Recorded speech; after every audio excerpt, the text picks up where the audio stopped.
2024 ఎలక్షన్స్లోని ఏ రాజకీయ పార్టీ వస్తే బాగుంటుందమ్మా? జగన్ పార్టీ వస్తే బాగుంటుందండి. అంటే ఇప్పుడు చంద్రబాబు నాయుడు కూడా పథకాలు ఇస్తా అన్నారు కదా, మరి 2024 ఎలక్షన్స్లోని సేమ్ పథకాలు జగన్ ఇచ్చే పథకాలు ఏవైతే ఉన్నాయో అవి చంద్రబాబు ఇస్తా అంటున్నారు, దాని గురించి అయ్యో అలాగే ఇచ్చినోడు అయితే 15 సంవత్సరాలు బట్టి ఇవ్వచ్చు కదా, ఇవ్వలేదు. అలా చేయడు కూడా. నా జగన్మోహన్ రెడ్డి రాకపోతే ఇవన్నీ కూడా తూడ్చిపోతాయి. జగన్మోహన్ రెడ్డి వస్తే ప్రతి ఇంట్లోని ప్రతి పథకం వస్తుంది. ఒక్క ఇంట్లో 4-5 పథకాలు వస్తున్నాయి. ఆ లబ్ధి పొందిన వాళ్ళందరూ జగన్మోహన్ రెడ్డికి ఓటేస్తారని నమ్ముతున్నాను. వేస్తారు కూడా, కృతజ్ఞతగా తీర్చుకుంటారు కూడా, ఇబ్బంది లేదు. చంద్రబాబు నాయుడు పవన్ కళ్యాణ్ గారు మన సభలో ఏంటంటే జగన్మోహన్ రెడ్డి ఇంకా రాదు, భూస్థాపితం చేస్తూ ఉంటారు. వాళ్ళు దొంగ మాటలు ఆడుకొని వాళ్ళకి లబ్ధి పొందుకొని వీళ్ళు ప్యాకేజీలు పంచుకొని అలా చేస్తాడు. మొన్న ఒక్కటి కూడా అతనికి రాలేదు. ఇప్పుడు ఎలా వస్తుందని నమ్ముతారు మీరు? నమ్మరు. అయినా సరే ఏం చేస్తాడు? పిచ్చి మాటలు నమ్మకూడదు మనము. ఎవరు? పవన్ కళ్యాణ్ పిచ్చోడు. ఆ పిచ్చోడి మాటలు నమ్మి, ఈ ముసలోడి మాటలు నమ్మి దేశం భవిష్యత్తు పాడు చేసేసుకుంటారు వాళ్ళని కానీ నమ్మితే. మీకు పథకాలు ఏమైనా వచ్చాయి? మాకంటే నా పేరు సచివాణి అండి, నాది ఈస్ట్ 9వ వార్డు.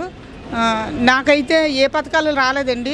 మా ఆయన గవర్నమెంట్ జాబు, మా పిల్లలు వచ్చి జగనన్న వచ్చేటప్పటికల్లా చదువులు అయిపోయి నేను ఇప్పుడు బాధపడతాను. నా పిల్లలు చిన్నోళ్ళు అయినా బాగుండి ఇంకా బాగా చదివించుకుందాం అనుకున్నాను. కానీ నేను లబ్ధి పొందపోయినా ప్రజలందరూ లబ్ధి పొందుతున్న సంతోషం ఉంది. జగనన్న ఎప్పుడు పార్టీ నుంచి ఆ తండ్రి చచ్చిపోయి ఎప్పుడు బయటకు వచ్చాడు, అప్పటి నుంచి నేను జగనన్నతోటే నేను నడుస్తున్నాను. పాదయాత్రలు అవన్నిటిని నేను చేశాను. నేను జగన్ కోసమే నేను పనిచేస్తున్నాను, పార్టీ కోసమే పనిచేస్తున్నాను. అది కులం కోసం వాటి కోసం నేను చేయలేదు. నేను యాదవ్స్ని. కానీ ఏ వర్గం నియోజకవర్గం? మాది 9th వార్డు అండి, ఈస్ట్లోని ఇప్పుడు ఆల్రెడీ అనౌన్స్మెంట్ చేశారు, ఎంవివి సత్యనారాయణ గారిని అనౌన్స్ చేశారు. సో మీకు అక్కడ ఎవరు వస్తే బాగుంటుంది? ఎంవివి సత్యనారాయణ గారు. ఇప్పుడు అక్కడ జగన్ పాలన ఎలాగుందో ఇక్కడ ఎంవివి పాలన కూడా అలాగే ఉంది. మొన్నంతా ఒక 5 రోజులు మేము కొండ ప్రాంతం, మా హనుమంతవాక కొండ ప్రాంతం చేశాను. ప్రతి ఇంటికి మాకు చివరి ఉంది. ఆ చివరిలో కూడా ఒక్క ఇల్లు కూడా వదలకుండా ఆయన పాదయాత్ర చేసిన విజయనిర్మ గారికి ఇవ్వలేదు కదా అటుపక్క మీరు సపోర్ట్, అంటే మీరు యాదవ్ కులం ఉన్నారు మరి మీరు.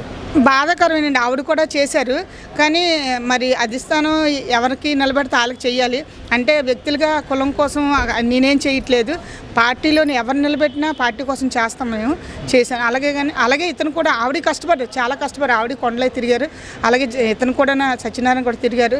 ఒక్క ఇల్లు కూడా వదలకుండా నేను పాదయాత్ర అతనితో చేశాను. మా కొండ ప్రాంతం అంతా నా బూతులు అంటే 51, 50, 49 బూతులు ప్రతి ఒక్క ఇంటి డోర్ టు డోర్ కొట్టారు. ఇంకా మేమైనా అలసిపోయాం కానీ అతను అయితే అల్లలేదు. చివరి వరకు నెక్స్ట్ జగన్ వస్తే బాగుంటుంది. జగనే రావాలండి కంపల్సరీ. జగన్ వస్తే కదా వస్తారు, ఆయన వస్తారు. థ్యాంక్ యూ వెరీ మచ్ అండి.